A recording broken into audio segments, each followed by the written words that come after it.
বাবা, কাল আমার জন্মদিন, তুমি অবশ্যই বাড়িতে এসো, তোমার জন্য কেক রেখে দেবো। রাহুল, বড় শত্রুরা আক্রমণ করে দিয়েছে, তাড়াতাড়ি চল।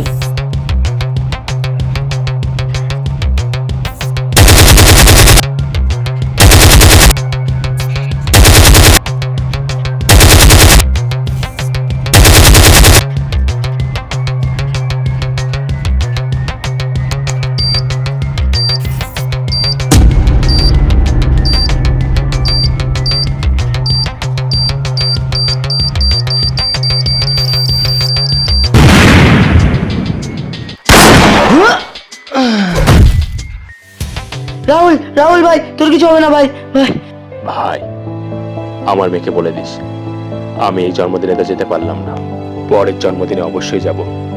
তো বন্ধুরা, তোমাদের সবাইকে মহাষ্টমীর অনেক অনেক শুভেচ্ছা। তো তোমরা কে কোথায় ঘুরতে যাবে সেটা আমাদের কমেন্ট অবশ্যই জানিও। জয় হিন্দ।